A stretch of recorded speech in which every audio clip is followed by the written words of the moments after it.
Hey guys, what's up? It's Dusty here, back with another crypto video. And today I have a quick crypto update for you guys, as it is already 2:30 in the morning, and I thought I should quickly bring out another little video because I have some news I still want to cover that I could not fit into any other videos today.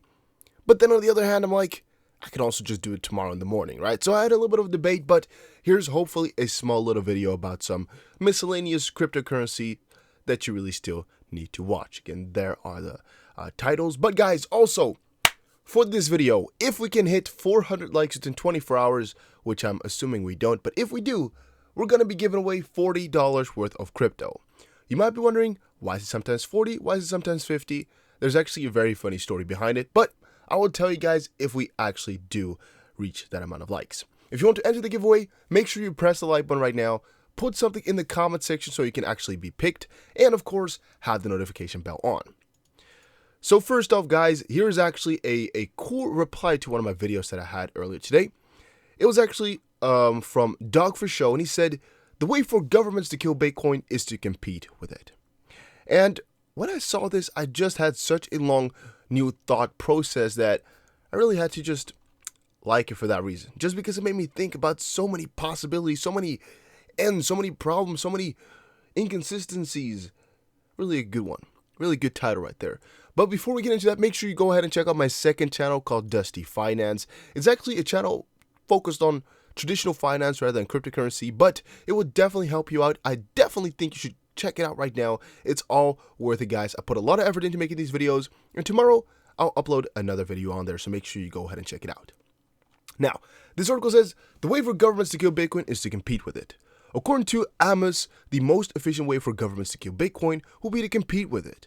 The way for them to kill Bitcoin is for them to make the economic incentives to use Bitcoin irrelevant, to make the demand for using Bitcoin go away at the source, explains Amos. They need to offer a technology that is better than Bitcoin that can obviate the need for Bitcoin, or at least they need to try that. Amos added that the best thing governments could do in regard to competing with Bitcoin is return to a classic gold standard and allow for more freedom and privacy in individuals' financial activities. I'm assuming is what it said right there. But really, when I saw the title, it says like the way for governments to kill Bitcoin is to compete with it. I just thought about how we could really get rid of Bitcoin or of a coin like XRP or even VeChain or Holochain, whatever coin we're talking about right now. How could you ever get rid of such a coin now?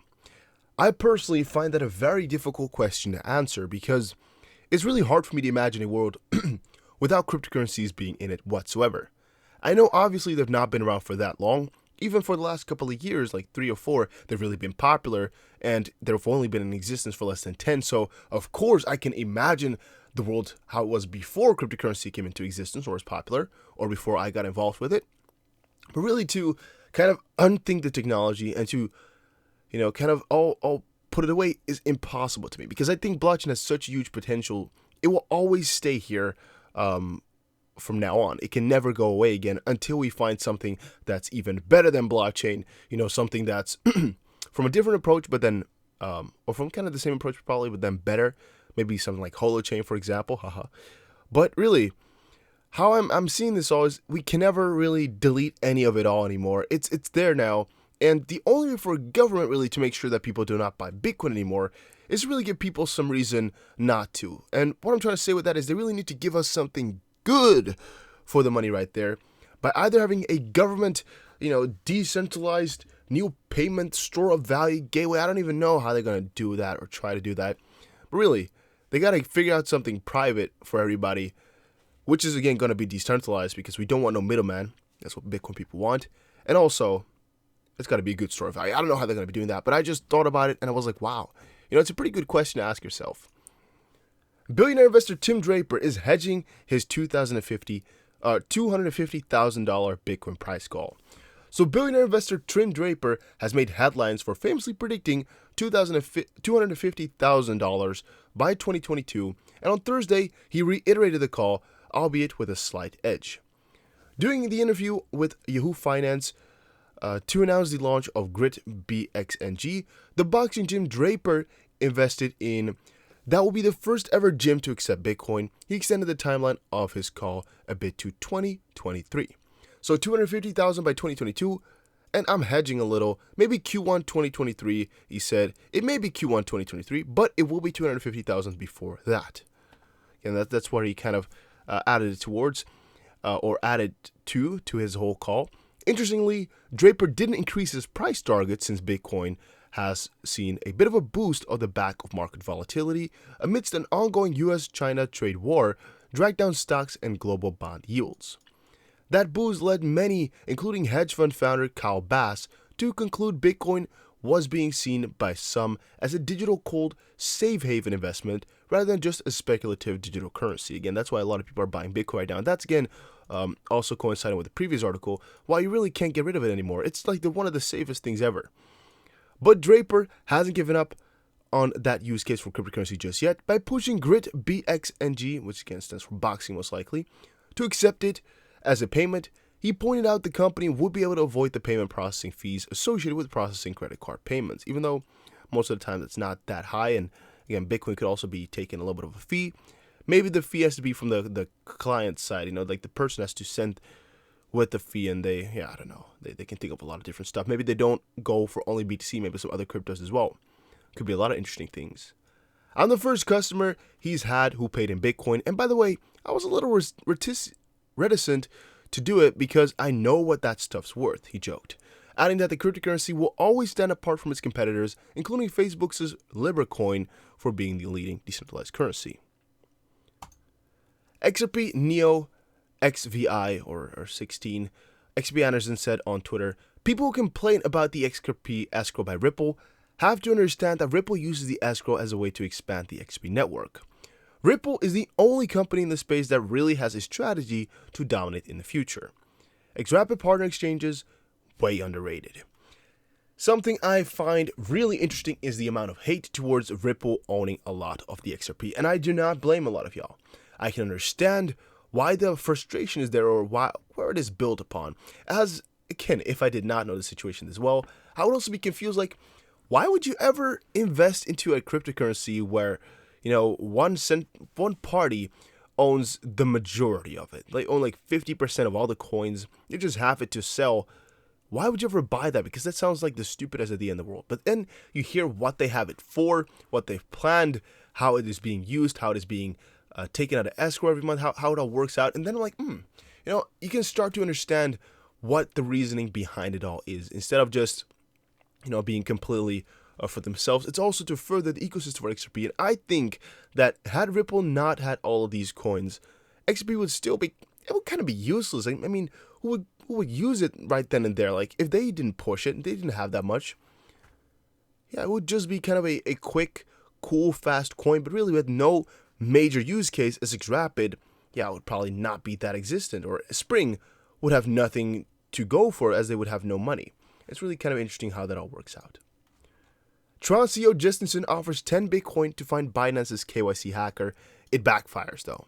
So we all know about the alleged Binance blackmailer who supposedly, even though Binance themselves say it was fake, the person had, stolen KYC data, so like your ID and your passport or whatever, from Binance's database. They supposedly did, and blackmailed Binance for I don't even know how much. It was actually a pretty high amount. Maybe it was like 300 Bitcoin. I kind of forgot exactly what he wanted. I think it was like 300 Bitcoin that he wanted from Binance to be happy. But Binance was like, nah, it's not our information. Though they said it was not their fault and not their KYC hack, because it actually was from a KYC hack from somewhere else in 2018, most likely, that they got this info from. Again, I kind of talked about that in my previous video already. Binance put out a 25 BTC reward on the person's head, and Justin Sun tried to put another 10 BTC on top of that. So the fun part about this is that Justin Sun likes to explore around with all of these, kind of messages and these kind of marketing cool ideas. But a lot of people went on to say, like, I'll send you 10 BTC if you delete your Twitter account, when lunch, or just like the Tesla giveaway you did. Justin Sun is being mocked constantly, and he's actually not making it easier for himself by posting more of these types of tweets. I think he should just maybe lay quiet a little bit. Here's Sunny Lu, the founder of Each, and he said, "Thank you, CoinDesk. The blockchain space needs more stories like this to motivate more people to do the right thing. We need more positivity." And I kind of feel pressed down, as I've been reporting on Vici for a very long time. It's one of my favorite coins, but I guess I'm not good enough yet. Cry every night. So here was a little bit about Holochain. It's a coin that I do not cover on a daily basis, but it's a coin that I hold. I guess I should say HOLO or hot, not Holochain, as that is the chain, not the coin. But hot or HOLO, I hold not that much of, but I do hold it, and I find it so interesting how the community of Holochain comes along, and again, how this coin is evolving, how it's all coming along.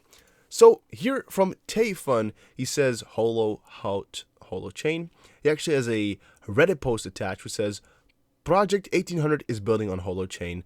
So again, you can understand actually why they're doing this or what's going on there, but it's just one partnership that I just quickly noticed here from a couple of days ago. I thought I should quickly mention that.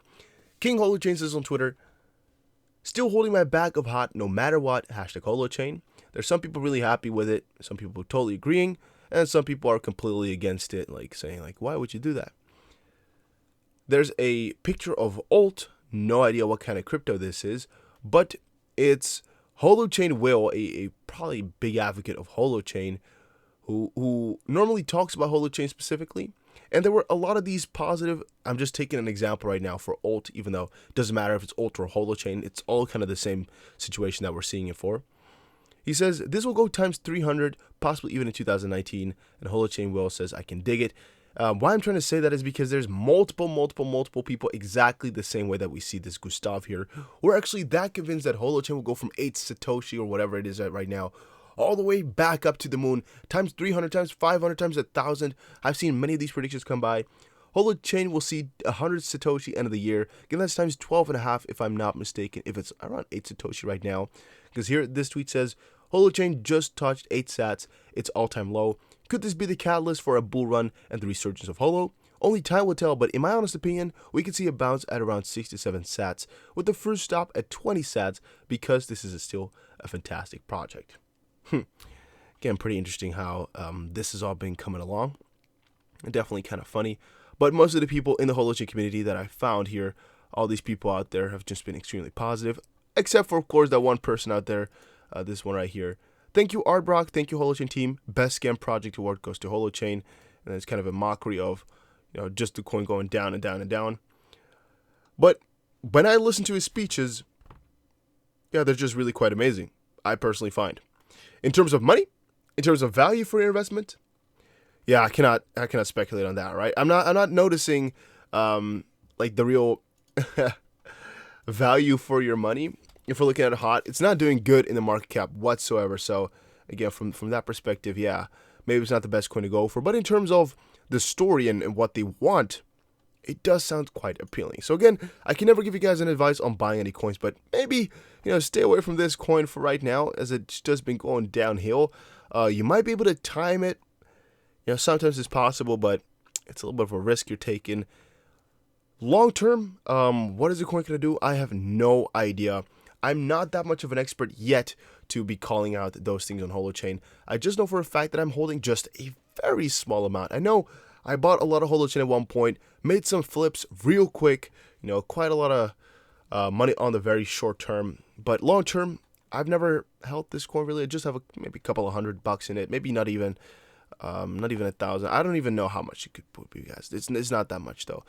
Again, just holding it for the sake of holding some different coins, being diverse. But yeah, I cannot tell you guys too much about the future. I just know that everything in the community here is extremely supportive, extremely positive, and is looking quite good. Also, when I posted a video on my channel, a lot of people were really happy with Holochain. They were like, "Cover it more often, make another video, give me some updates." So if you guys do like Holochain, let me know in the comment section down below and I'll go check it out. Yeah, it's a diverse and kind of strange community to get into, but I'll have to check it out. Thank you guys for watching, and I'll see you guys again in another crypto video. Make sure you go ahead and press the like button right now. Make sure you go ahead and check out my second channel. And I'll see you guys again in another one. This is not financial advice.